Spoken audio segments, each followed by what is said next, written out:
asking blue pill, red pill, corporate press, I've had my fill. I'm just a simple chat, believing in my own will. Web fire, math table, scheming, this is no drill. Haters masking boosted, but still with no chill. Need to come and take it if you wanna mess with my hill. We've been 3D printing, set and ready for that ghost kill. Hello, Canada, and welcome to another episode of The Maple Pill. As always, I'm your host, Matt McKeever, and we've got a full dose of pills tonight. But first, we're going to be starting off with a bunch of updates around Ukraine and Russia and the conflict going on in Ukraine. In addition, we'll have one or two little updates about the Trucker Freedom Convoy, but seems like there hasn't been nearly as much news coming out these days in regards to that. We're also going to be talking about, where's Dr. Fauci? Seems like we haven't been hearing too much of him recently. Love to hear your thoughts, your opinions on all the different stories we're going to discuss tonight in the comment section as well. Let me know what stories are you currently following that you think maybe I should be paying a little bit more attention to. And let's jump into it. So jumping over, I got my screen share fixed today, so I'm not going to be rattled like yesterday, thankfully. As well, appreciate the fact that I think 15 of you subscribed on the Rumble channel yesterday. So reminder, on Wednesday, we got our first strike on this channel. So, we're not long for this world on YouTube, likely. So if you guys want to make sure you never miss an episode of The Maple Pill, please do consider subscribing either on BitChute, where I think I've got now 5 subscribers, or on Rumble, where I think I'm at 75 subscribers. But if you haven't subscribed on YouTube, I would still like to get to 1,000 subscribers before they delete this channel.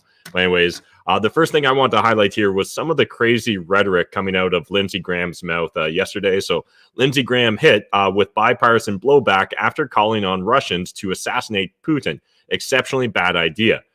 Yeah, imagine, essentially asking for someone to assassinate a world leader if you're, a politician, right? Particularly a politician representing America. Even if you thought this was a good idea, to literally say this out loud and then tweet it afterwards, which is what he or his team did, seems wildly irresponsible and like a continuation of a desire to escalate the situation in Russia, right? Again, just even wargaming this out. Put yourself in Putin's shoes. If you're hearing senators from America say that they want you assassinated, do you really think that you can ever de-escalate this? Or is this going to make you double down to make sure that you try and win the conflict? Again, it just seems like a no-brainer, in my opinion, that this was a bad idea, and yet here we are. So here's the exact quote. Is there a Brutus in Russia? Is there a more successful Colonel Stauffenberg in the Russian military? Graham tweeted, referencing the Roman politician who participated in the assassination of Julius Caesar and the German military officer who attempted to kill Adolf Hitler. So if you guys want to read this entire article, link to this story as well as all the other stories we're going to cover tonight in the video description down below. Next, from the National Post, world narrowly averted a nuclear catastrophe in Russian assault on Ukraine plant. UN hears, if confirmed, it would be the first time an operating nuclear plant has been deliberately targeted by military forces. So this is still kind of a developing situation. Based upon some of the alternative news sources that I sometimes turn to, it seemed like maybe there's a little bit of context missing here. Again, even Reuters here was stating if it's confirmed, it would be the first time an operating nuclear plant has been deliberately targeted by military forces.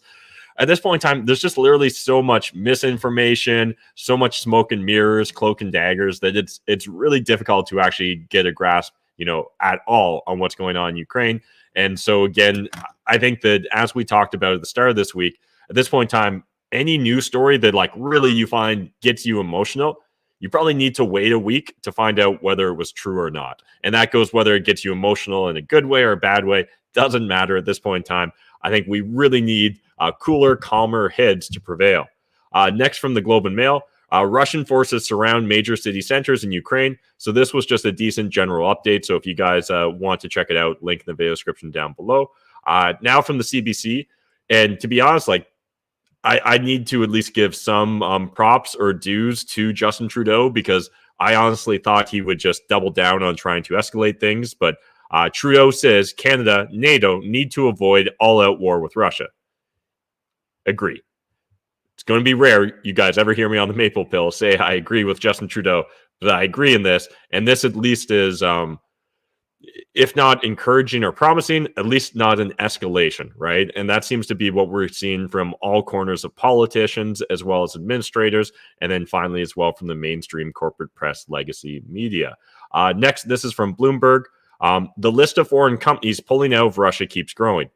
And so we've already seen crazy amounts of sanctions. And honestly, in my opinion, even just demonization of the average Russian citizen at this point in time. But if you're curious to see, some of the countries that are pulling out or saying they'll stop doing business with Russia, link in the video description down below to this Bloomberg article. But one thing I do want to bring up here is all these countries that are so busy tripping over themselves to virtue signal how good they are by, being willing to stop doing business with Russia. Are they going to do the same thing with China? And in regards to what's going on with the Uyghur Muslims, are they going to do the same thing with Saudi Arabia and what's going on with the proxy war right now in Yemen? Because if not, again, how do we come to these conclusions as a society that we can demonize one set of actors, but all kinds of other groups of actors that have been participating in these sort of activities and worse, to be honest, right? Like straight up Yemen, a lot more people have died in Yemen to date compared to what's going on in Ukraine, and a lot more serious consequences, a lot more deaths in regards to Uyghur Muslims as well in China. So why is it this time that every company's pulling out? Well, to be honest, in my humble opinion, and maybe this is a little too black-pilled, it's simply because the administration, the regime has stated that this is what they want done, right? Literally at this point in time, it's just corporations reacting to political pressure and just trying to stay on the right side of the elites, in my humble opinion. Next from Timcast, and this one's important, in my opinion. Russian man kicked out of Australian Q&A show for trying to explain why he supports Putin. So again, you may disagree with someone, but we should be willing to at least hear them out, right? And rather than simply trying to delete them or delete their voice, we should actually just counterfactual them, right? Out-fact them, out-support your facts, rather than just trying to silence your opposition. I know that that's immediately what Justin Trudeau always tries to do, is just silence his opposition.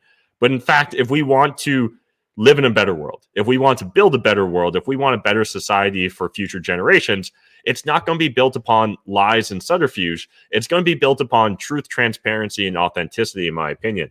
So I encourage you guys to read this entire article, but I actually want to play the clip here.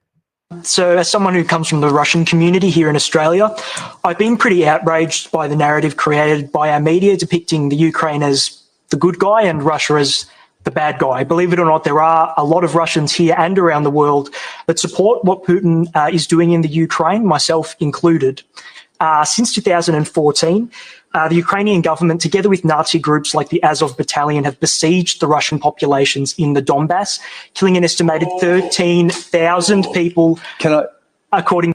So again, just before he gets cut off here, I want to highlight the fact that they're not going to stop him because what he's saying is untrue, and we're going to jump into some of the facts. And again, it's maybe not as black and white as this commenter makes it, but at the same time, the host of this show, they're not actually interested in having open dialogue. They're not actually interested in having a true Q&A. They simply want to push a given narrative. Into the United Nations. That's a lie. That's a lie.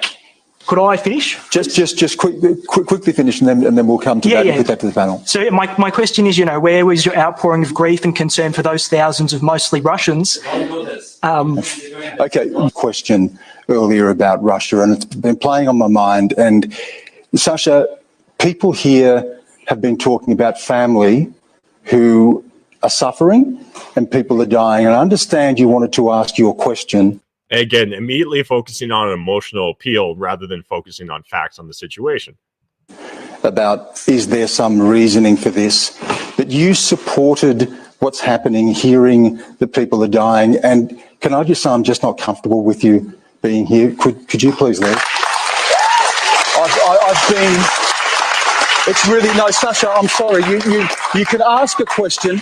You can ask a question, but we cannot advocate violence. I should have asked you to leave then. It's been playing on my mind, and I'm sorry, but I have to ask you to leave, please. And I'm really curious if they would take the same stance in regards to absolutely any and all military conflicts, because inherently any military conflict is violence, right? Okay, could I? No, please. Just out of respect. Just no, please, we're not having the conversation, Sasha. We can't have people advocating violence. And I should have asked you to leave. It's been playing on my mind. I wanted to have a proper conversation about these things, but I have to ask you to leave. Again, I'm not going to be apologizing for Putin. I think that he's in the wrong here in regards to the escalation of what's going on in Ukraine. But the oversimplification from we've seen from mainstream media up until this point in time, looking at it in a vacuum, not looking at what happened in 2014 or any historical context to this situation, really does a disservice to this conversation, because if anything, it just creates a sense of doubt in everyone that's kind of on the fence in regards to their judgment to what's going on right now in Ukraine. And so this is from Radio Free Europe, but we've also got, or you can also find a link to a Guardian article on this as well, but death toll up to 13,000 in Ukraine conflict, says UN Rights Office. So again, this was actually back in I think it was 2019 that this came out about the, as of January 2019, 12,800 to 13,000 have been killed. And further on, there's a breakdown essentially of exactly who was killed. And so what I want to highlight here is this is from DW.com and a fact check saying Russia falsely blames Ukraine for starting war. Now, again, to say that Ukraine started this war or Russia started this war, like the immediate conflict we're seeing right now, yes, that was started by Russia. But there's a lot more context to what's going on here. And even in this article at the very end, right, once you get to the absolute bottom of it, it says it is true that at least 13,000 people have been killed in the armed conflict in eastern Ukraine, according to the latest report by the United Nations. Up to 13,200 people died in the conflict until early 2020. Of those, 3,350 were civilians. 5,650 were insurgents, according to the UN. It says that 4,100 of those killed were members of the Ukrainian military. So again, I bring this up not to justify Putin's actions, but to provide additional context to the actual situation going on in Ukraine. Because facts matter, and they should matter when we're having very complicated geopolitical discussions about what's going on in the world. And I just find it so frustrating to constantly see mainstream media just be like, no, Russia bad, all Russia bad, all Russians bad. End of discussion. Again, it's like they believe that you're in grade 3, and that's the total ability or scope of your ability to comprehend what's going on. Now from the Epoch Times, before Russia's invasion of Ukraine, a decade of destabilization. So this is a really thorough article. I encourage you guys just kind of read through to get some additional context if you want to go down the rabbit hole here.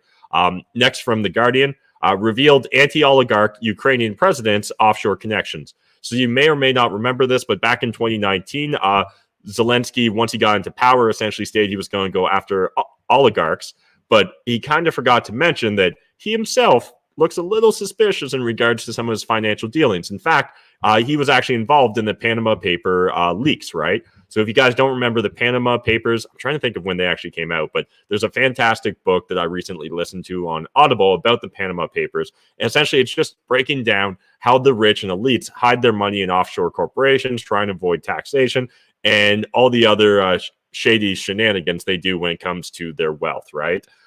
So encourage you guys, if you want to learn a little bit more about the current president of Ukraine that essentially is being held up as the golden child of the West right now, link in the video description down below to this Guardian article. Next from National News Watch, Russian athletes out of Paralympics in stunning about face.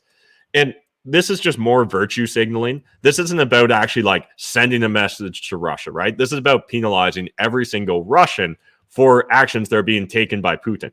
And this is where there's a very clear dichotomy, in my opinion, in regards to the narrative.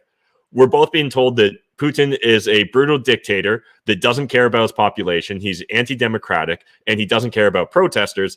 And yet we're also saying that Russians need to rise up against him, and every single Russian is to blame if Russia does anything bad. Again, if we were to apply this to any other country or any other situation, it wouldn't really make sense, right? Again, CCP is a terrible governmental organization, in my opinion. But does that mean every single Chinese citizen is terrible and they're to blame for the CCP? No, absolutely not. It's asinine to think that way. Next from Reuters, charter aircraft carrying Russian foreign nationals held at Canadian Airport Transportation Minister. So there hasn't been a lot of information about this, at least from what I've seen, but it has been a bunch of headlines. But a charter aircraft carrying Russian foreign nationals has been held at the Yellowknife Airport in Canada's Northwest Territories. Transport Minister Omar Al-Jabra said in a tweet on Thursday, "We will continue to hold Russia accountable for its invasion of Ukraine." Now, if this is filled with like military leaders, if this is filled with like Russian diplomats, if this is Russian oligarchs, maybe this makes sense. If these are just random Russian citizens, I don't think that this is doing us any good.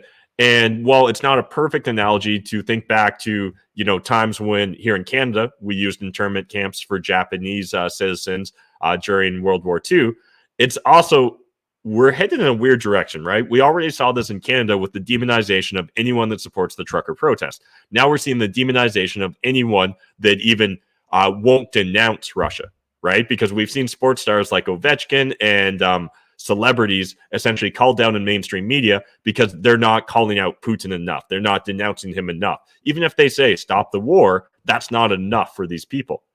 And this is important because, again, this is all setting a precedent. And this feels like the same sort of war hysteria that we went and experienced during the war in Iraq, right? I was a lot younger back then, but I still remember the idea of like, wasn't it in the cafeteria of Congress where they renamed French fries to freedom fries?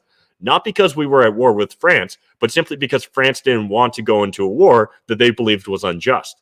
And that, with hindsight being 2020, certainly it doesn't seem justified for the reasons we were originally brought into that conflict. Now, again, maybe there's a reasonable explanation or justification, but it wasn't the reason that we got into the conflict in the first place. And that should matter to us. Next, I just wanted to highlight more grandstanding from our politicians. MPs vote to rename street.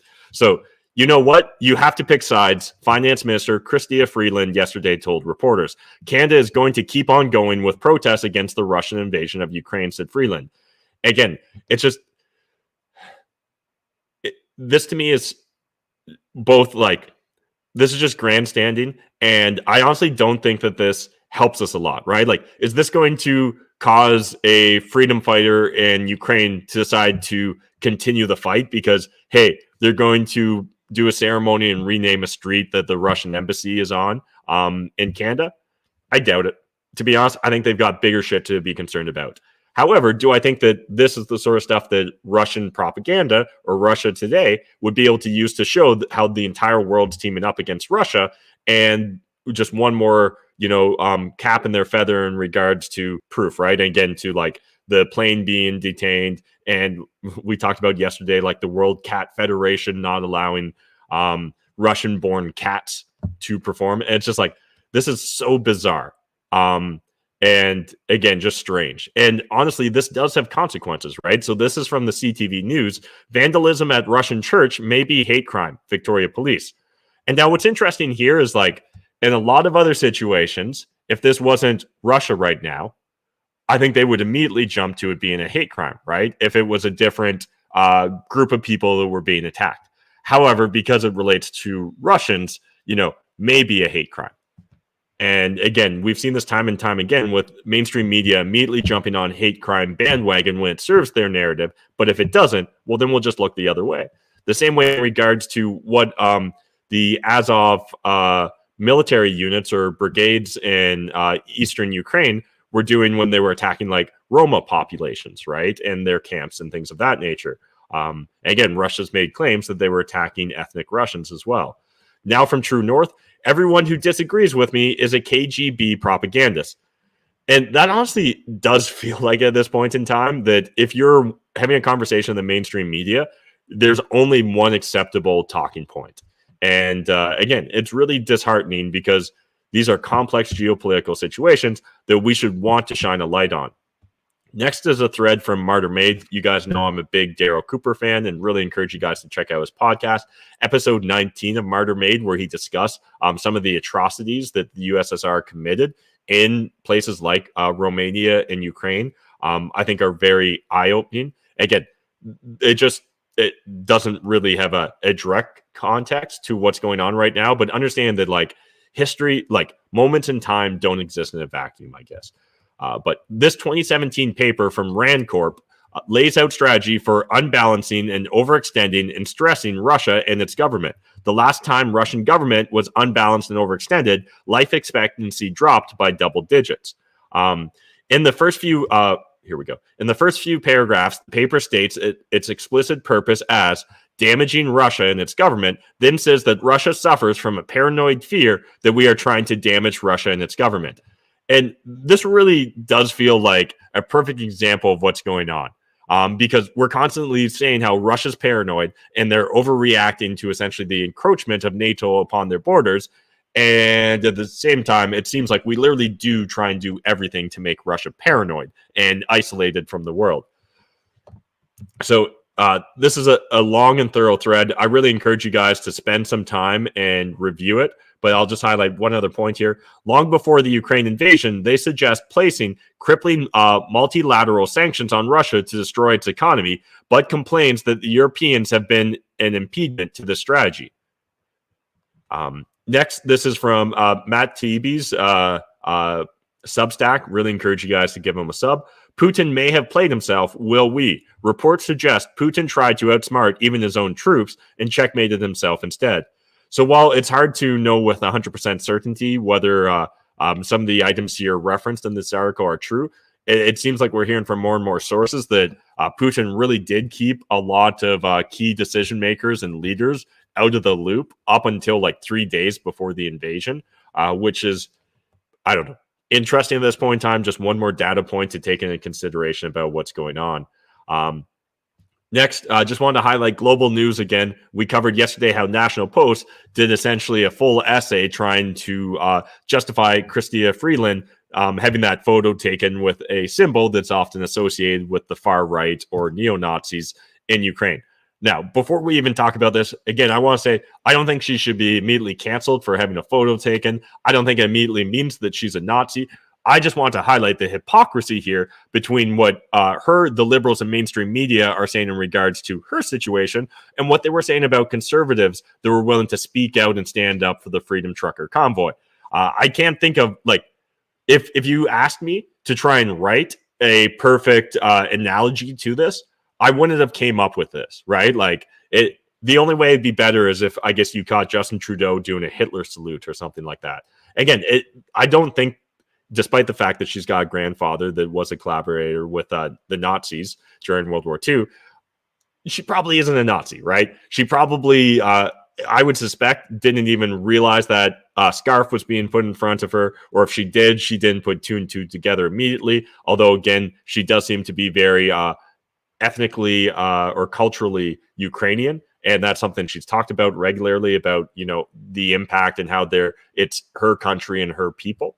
But again, none of this really matters. But what is interesting is how much global news, National Post, and all the other mainstream media outlets are willing to bend over backwards in order to rationalize and justify her situation. But they were immediately willing to demonize anyone that was with the Freedom Trucker Convoy. And I understand with the Freedom Trucker Convoy, and I know maybe this feels like I'm beating a dead horse at this point in time, or maybe you guys all agree with me, or maybe you're all just bored of this conversation, but it matters.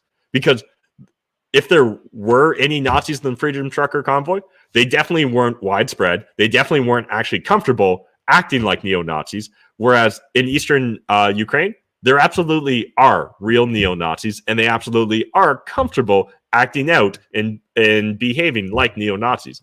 And that matters. Again, truth should matter here. Next from Post Millennial, reporter leaves iPolitics after outlet corrects her story about Trudeau's deputy prime minister posing with banner linked to neo-Nazis. An iPolitics reporter walked off the job after the outlet corrected her story regarding Trudeau's deputy prime minister, Chrystia Freeland, and photos that were taken of her holding a red and black banner associated with a far-right Ukrainian nationalist movement linked to neo-Nazis. So again, if you guys want to go down this rabbit hole, link in the video description down below, but I know I've probably already talked about it enough. Next, just kind of talking about Freedom Trucker Convoy updates, I just wanted to highlight again what's going on in New Zealand right now. So they also had a similar protest and occupation near their parliament. I think it's nicknamed the Beehive. But again, if you just want to understand what's going on in New Zealand, Link to this article in the video description down below. But one thing I do want to point out here is like this got far more violent than what happened in Canada, and yet they didn't need to declare a state of emergency. They didn't need to actually freeze bank accounts. They didn't need to actually demonize. Well, they did demonize to a certain extent, but they didn't immediately call everyone involved in this a neo-Nazi, at least, unlike what happened in Canada. So switching gears, getting into our first blue pill story of the day. Omicron wave COVID-19 vaccination rates mean Canada well protected for now, Tam says.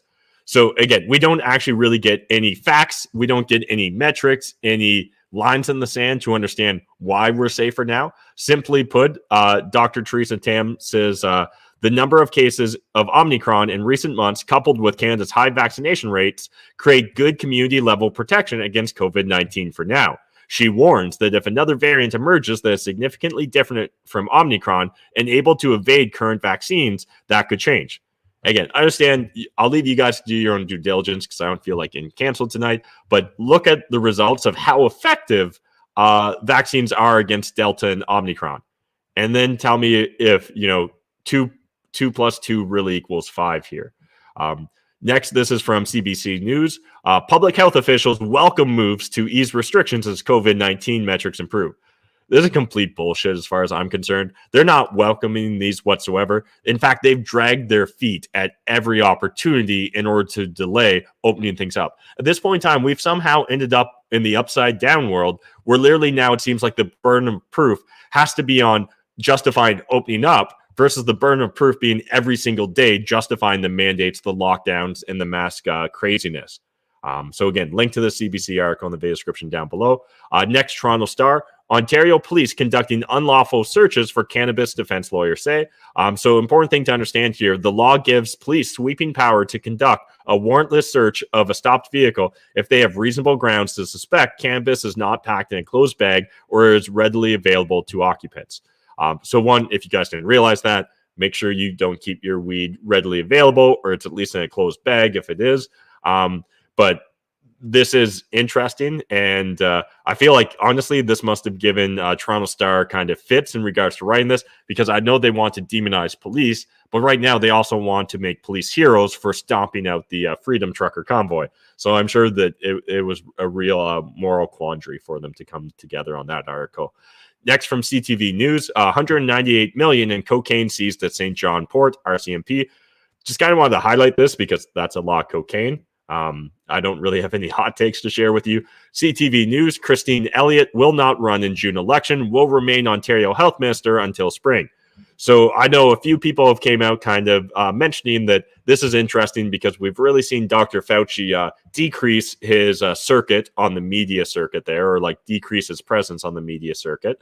And we recently just had the Pfizer data released in the United States, the thousands of pages of information that originally they said they need 70 plus years to dole out that information. And now we've got Christine Elliott deciding to step down. She's not the only one, right? In fact, it seems like there's a significant number of Ontario members of parliament that won't be running in the next election this summer. Hopefully this means we'll see more change and we'll see more fresh faces in politics. And I hope that those fresh faces will be more freedom oriented, but I guess time will only tell. But I'd love to hear your thoughts, your opinions, and if you got any theories on why Christine Elliott decided to call it quits this year. CTV News, Metro Vancouver gas prices reach milestone surpassing $2 per liter. And yeah, this is just absolutely wild, right? Again, that's for your regular. We can see right here in the photo for, whatever, Supreme, you're looking at $2.25 per liter. Maybe this isn't the new normal, but I'm suspicious that we're never going to see gas prices drop down to the pre-pandemic / pre-Ukraine Russia war. But again, let me know what sort of gas prices are you seeing in your region. I imagine they're close to $2 up here, but I haven't gone to the gas station recently. Next, just wanted to highlight this from Reuters. Bank of Canada says considerable space left to hike 50 basis points move possible. Again, you guys know where I stand on this. I think there's a very low probability that the Bank of Canada will move in one rate hike, 50 basis points. And I think it's almost impossible that we'll see another another total of 6 raises which essentially is what originally, remember, Scotiabank and a few other analysts were saying at the start of the year. So far, we're 2 meetings into the total of 8, and we've had 1 rate hike. Honestly, I was mildly surprised they even hiked it then. Next, switching into our first red pill story of the day. This is from Blacklock's reporter. Claims green is subsidy free. And honestly, like at this point in time, I can't help but think that politicians and particularly cabinet members don't actually think that they need to be held accountable for what they say. That as long as what they say sounds good or sounds like they had good intentions behind it, that's more than enough. And, facts just get in the way. The same way that like budgets are just cumbersome and unnecessary almost at this stage.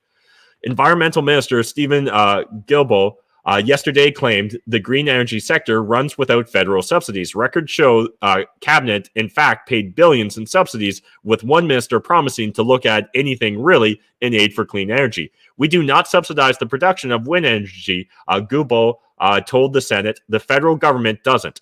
We don't subsidize the production of solar energy. Right now, we do subsidize the production of fossil fuels in this country, but we do not directly subsidize the production of renewable energy. The federal government doesn't develop energy projects, said Guilbeault.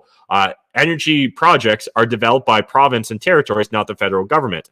No federal authority to date has calculated total cost to taxpayers of direct federal subsidies for green energy. Programs include a $9.2 billion green infrastructure fund, $2 billion low carbon economy fund, $964 million smart renewable and electrification pathways program, $400 million Arctic energy fund, $220 million clean energy for rural and remote communities program, $206 million climate action and awareness fund, and $179 million energy innovation program. Costs do not include tax programs like accelerated capital cost allowances for the purchase of clean energy equipment or subsidies issued through Crown agencies such as the Atlantic Canada Opportunities Agency.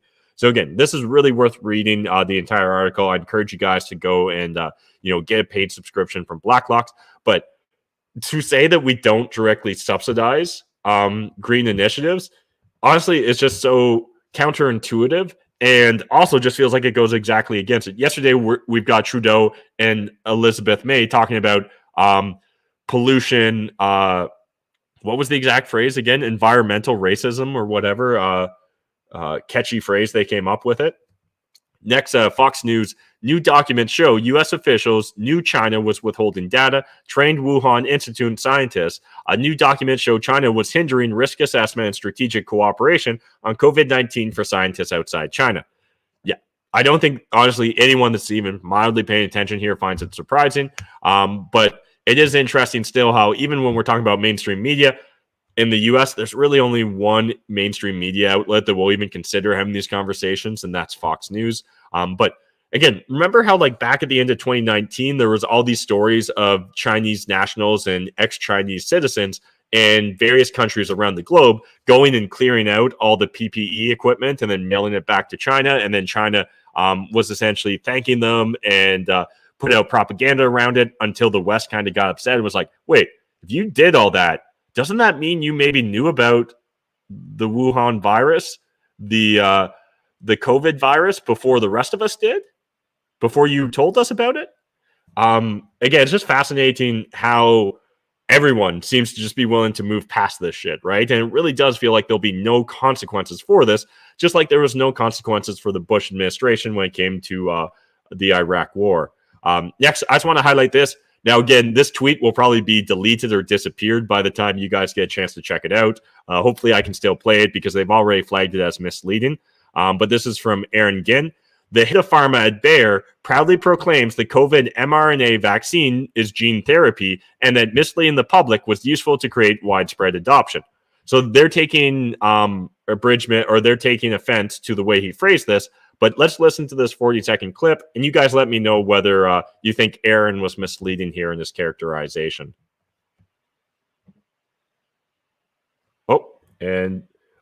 Because they don't like this one. In cell and gene therapy, which... Sorry, I don't know if you guys caught that, but because they don't like this one, it doesn't automatically play the sound. I actually had to turn the sound on manually, even though I'd already listened to it once. We're really taking that leap, us as a company, Bayer, in cell and gene therapy, which to me is one of these examples where really we're going to make a difference, hopefully, moving forward.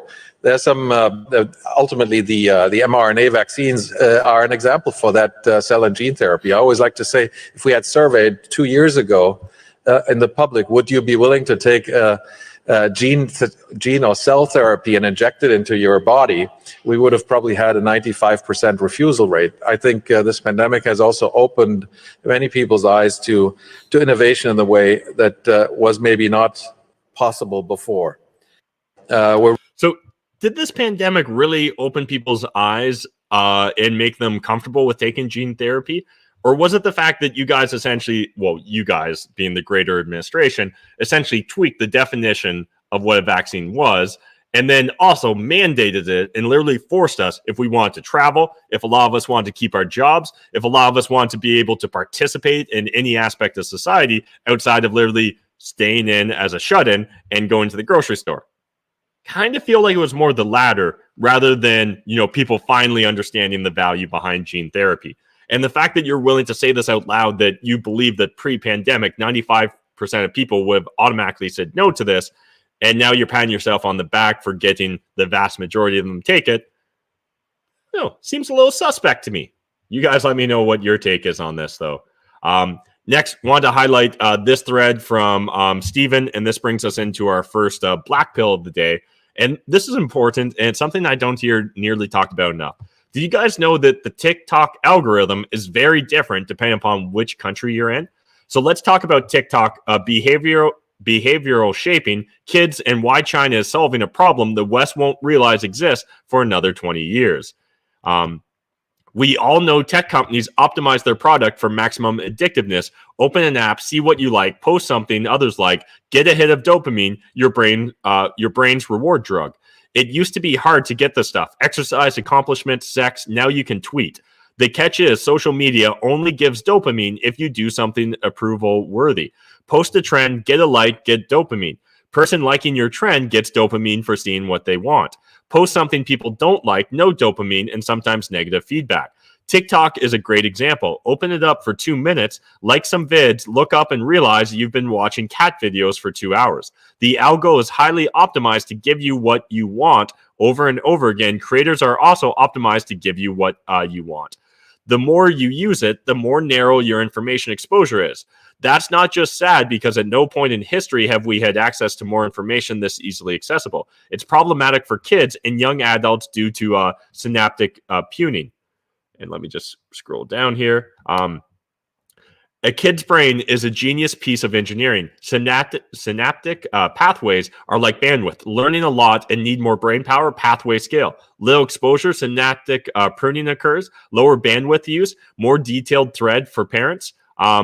So again, too long didn't read. A kid's brain will start to trim back to more narrow exposure. This is great sometimes. You don't want to say 1 foot forward, next foot forward, etc. when you walk.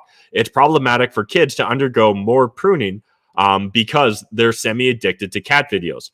And so one thing to understand here, again, I encourage you guys to read the entire thread, is that in China, they actually force upon people, like the young generation there, STEM-oriented videos. So literally, they're essentially creating, that Tiger Mom persona. That's TikTok in China. But in the West, it's literally cat videos, pranks, and other stupidity going on. And this isn't by accident, right? We've literally seen the Chinese regime start mandating or restricting the amount of screen time kids can have or how long they can play addictive video games. And now, I'm not saying that we want the state to intervene like this, but we do need to understand that China is purposely sculpting or crafting or pruning their generation of children into wanting to succeed in STEM, in school, and academics, and they're literally forcing or doing the opposite to the West, right? And the reason I highlight this is, as a parent, I think if you're a parent, as a parent, you've got an obligation in order to be aware of this, right? And again, I'm not saying that you need to limit screen time, although that might not be a bad idea, but I think understanding the implications here is really important because this is going to become more and more widespread, and particularly when we're already dealing with a generation of children that for the last 2 years have barely learned anything. They're losing a lot of their social capabilities and their ability to read facial or like have facial recognition because of masks and mandates and the fear and paranoia. And one other thing, tying this back into a little bit about what's going on with Ukraine, I understand right now, literally children finally in most sane societies are being allowed to unmask at school. Again, not the case in a lot of Canada yet, because we'd rather destroy a generation than risk actually any sort of risk for adults, which is fucking inverted world or upside down world again. But we're immediately then pushing fear upon them about Ukraine. We're seeing all sorts of schools come out with pro-Ukraine messaging and like telling kids to dress in blue and yellow, right? To write essays on why Russia's bad. And it's just, it's wild at this point in time that people want to distill or fill children with complete fear and paranoia over everything at this point in time. Never leave your house. Always be scared. This from Aaron Rock. So we've chatted briefly about Bill S233. And we all should be paying more attention to it. It guarantees the salary to every resident of a country with no expectation to work or seek education. It sets the stage for a transition to an economy that responds to the climate crisis. So I'm just going to highlight a couple of the points he made here, but I encourage you to check out the entire thread. So this is Bill S233 in the preamble here. So he's got highlighted at the bottom.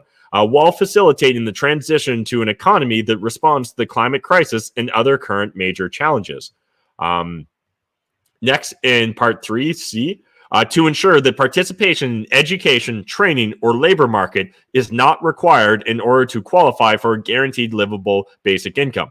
So yeah, why should you have to get education or take training or try and participate in the labor market in order to get paid money? Just give everyone free money forever. Why should they have to work?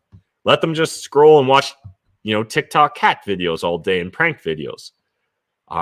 Again, we're literally going to destroy our civilization because of a handful of politicians and elites and their preferred policies.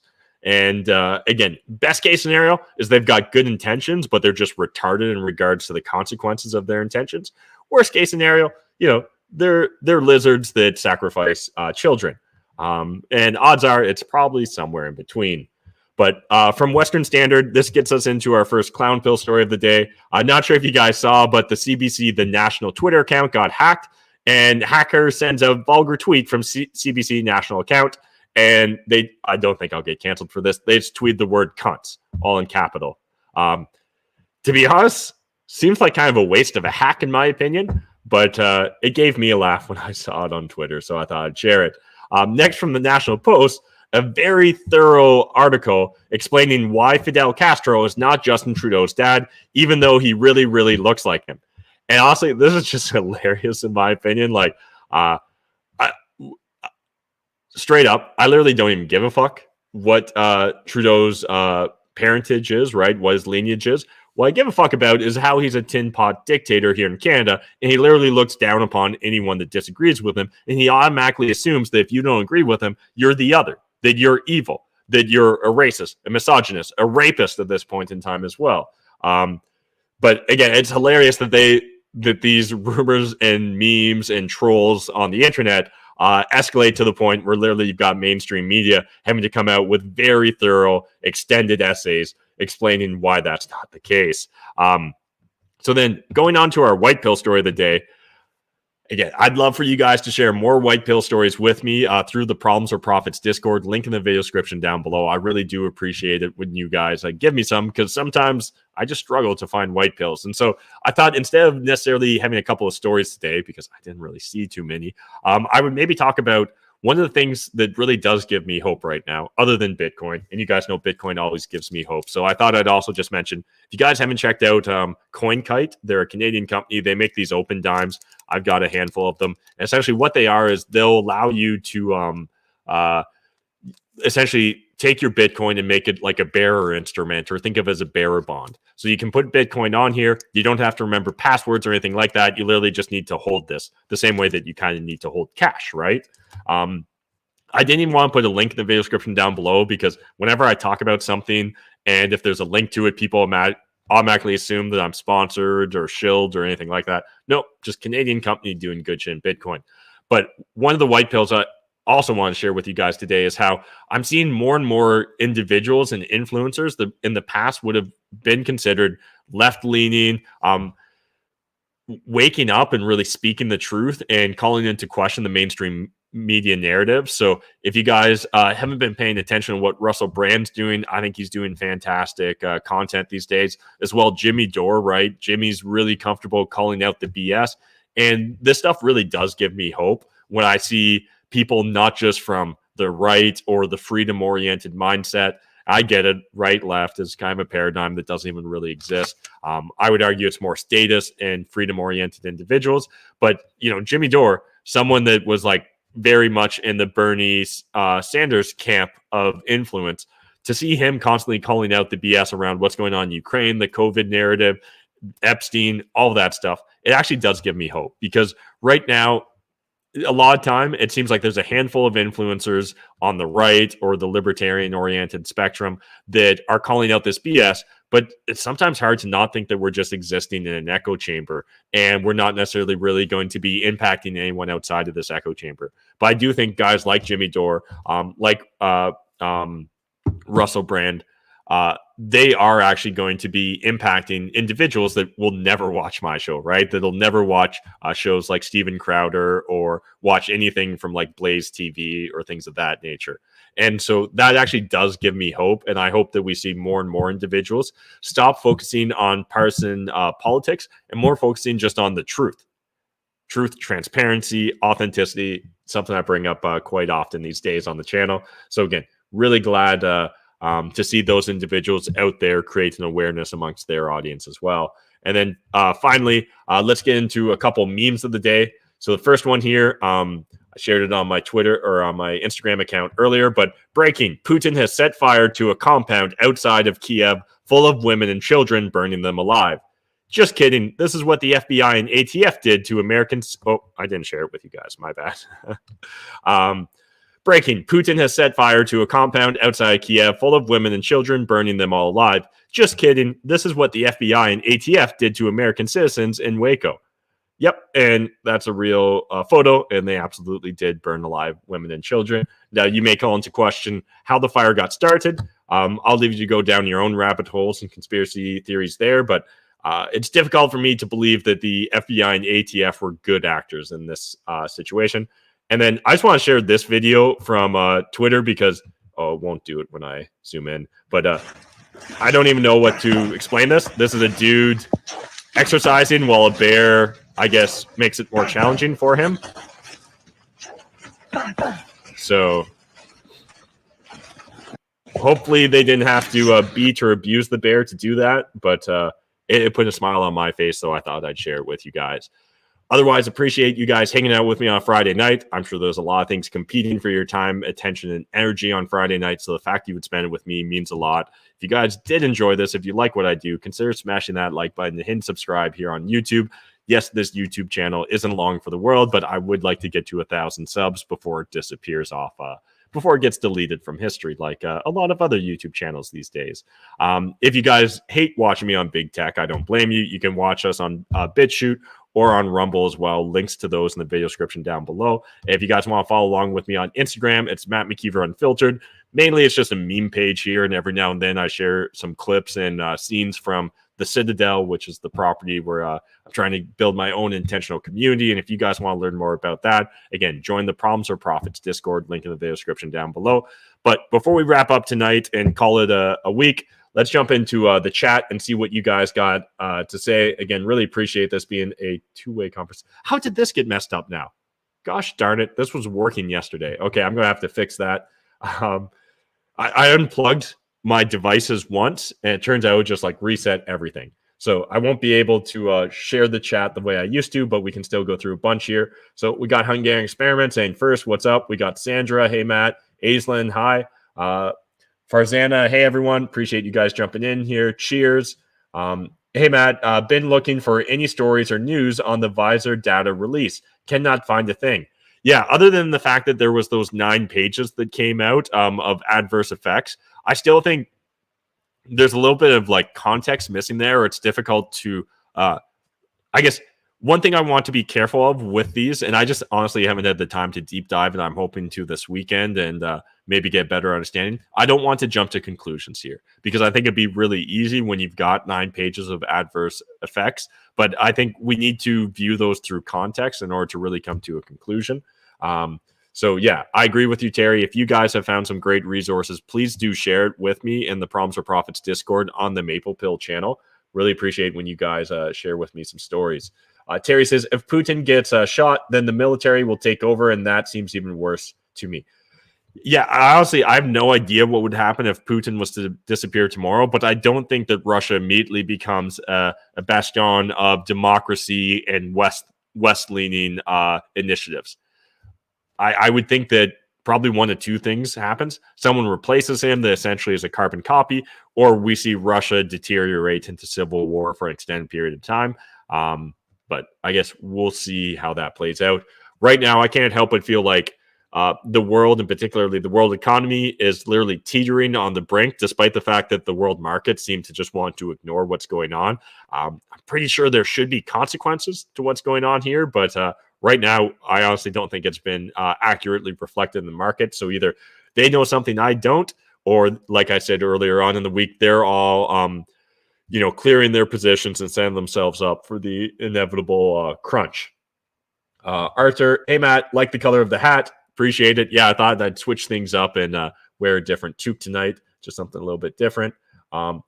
Russia's pierogies, very bad. Brad says, it is sad that they blame every Russian responsible for what Putin is doing. Absolutely. And again, because I don't want to be blamed for everything bad the Canadian government does. Because in fact, if I had my druthers, the Canadian government essentially wouldn't exist, and it certainly wouldn't look anything like its current iteration. I suspect that that's probably true for a lot of Russian citizens as well. Hell, it's probably even more true for a lot of Russian citizens. Terry says, I feel like there is so much going on right now that governments are capitalizing on the situation to restore their new normal. I certainly believe that we need to be ever vigilant right now. We can't get distracted. We need to focus on what really matters and continue to demand accountability from our leaders, the administration, and the elites. JJ says, Zelenskyy has gone crazy, calling out NATO like they are realizing who and what he is. Yeah. Again, I do suspect that personally, I think that 5-10 years from now, there'll be stuff coming out and we'll realize Zelenskyy probably wasn't the angel that mainstream media wants to make him out right now. The same way that I'm going to forget how to pronounce his name, but was it Portoshevsky, the previous prime minister of Ukraine that Zelenskyy took over from? Once he was ousted, immediately all this stuff started coming out about how he was an oligarch, a billionaire, how he abused power, how he shut down critics and competing businesses in Ukraine. And honestly, there's a lot of oligarchs. Honestly, there's a lot of oligarchs in every country. It's just the way we frame it, and sometimes how comfortable they're willing to outwardly show their power looks different depending upon the culture you're in. So again, there's oligarchs in Canada, in the US. They've got outsized influence over our politicians as well. It's just we frame it differently and we call it something different. But again, to think that Zelenskyy is literally an angel, there aren't angels amongst politicians, except for maybe Ron Paul. Good News Bear says, what's really going on? The Ukraine is rated the most corrupt country in Europe. Freeland is stealing money from the Canadian taxpayers to send to her bank account. Putin bombed a bioweapons lab. Yeah, we've definitely seen some discussions about the bio labs. We just briefly touched upon that when this originally broke out. Appreciate you sharing your perspective. Good News Bear. The Chrystia Freeland actually stealing money. To the best of my knowledge, there's no smoking gun there. But if there is a smoking gun, guys, please share it with me because I would nothing would make me happier than to have a smoking gun against her in the World Economic Forum. Because I do believe they are bad actors overall. Or, best case scenario is they've got good intentions and they're going to have terrible consequences from their policies. Farzana, please do not stop talking about the Freedom Convoy. It should not be forgotten easily. People who didn't have much put their livelihoods at risk to stand up for what they believed in. That is honorable. 100% agree. And let's even maybe just compare slightly to what happened with the Freedom Convoy versus what's happening right now in the Ukraine. So Freedom Convoy, you've literally got everyday blue collar people giving money to an organization and a movement they believe, not even an organization, truly just a movement they believe in, that was grassroots, that was the vast majority of funds came from Canadians. The vast majority of donors were Canadians, yet were demonized at every step of the way by politicians and the mainstream corporate press, legacy media. And then on the flip side, we've got the Ukraine situation where literally politicians pat themselves on the back for giving away taxpayer money and giving, I think at this point in time, we're at like hundreds of millions of dollars in arms to Ukraine. I believe Canada's given out over 500 million. Actually, I think it might even be closer to $1 billion now because there was a couple extra tranches of loans to Ukraine. And, they pat themselves on the back for using our money to give to another country, right? When at the same time, we still don't have like clean drinking water on First Nation reserves. Yeah. Again, I would much rather fix things at Canada first, right? Because there's still a lot to fix here, believe it or not. And again, when you're picking random countries to support, like why is the Ukraine so important, but we overlook all those other travesties that I've mentioned multiple times. Terry, tax the crap out of citizens for having to use gas to get to work, but don't invest in green energy. Yeah. Generational manipulation. Yes, that is absolutely going on. The end justifies the means. Yeah, and that's one of the scariest phrases I think are out there, right? And that's something that a lot of people in power use to justify their behavior. Tara says, China's purpose of keeping kids off of brain-numbing games for large periods of time is because China focuses heavily on making military warriors to be superpower while enjoying the massive dumbing down of the West, who is more focused on identity politics. Our international dumbing down instantly makes them more powerful, and they are ready to take over any country at any time, given the right circumstances. Yeah, I think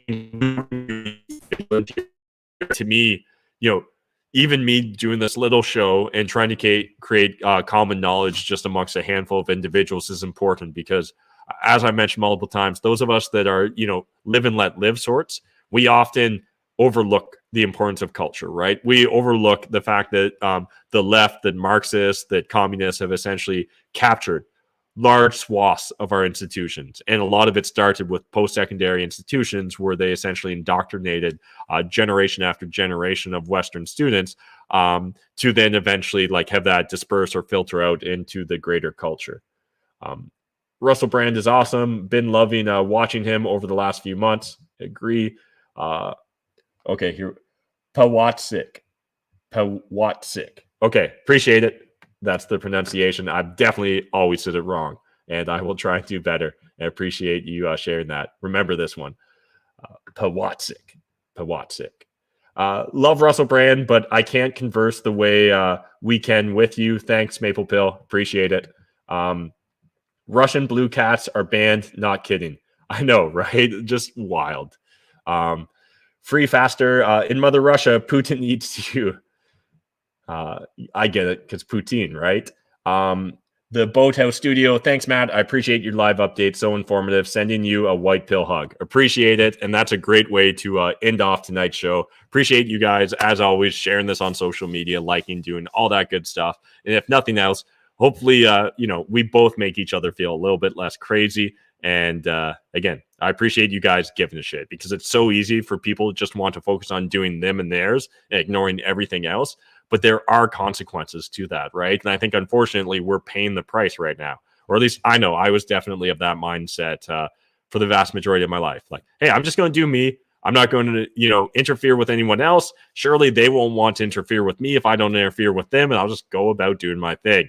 And maybe there was a time and a place where that made sense, but that time and place is not now. So again, appreciate you guys. I'm going to play you out with the Maple Pill intro, and we'll be back Monday, same time, same place, 7 p.m. Eastern Standard Time. A reminder, if you guys want to send me a letter, a postcard, whatever, the mailing address is in the video description down below. But thanks, guys.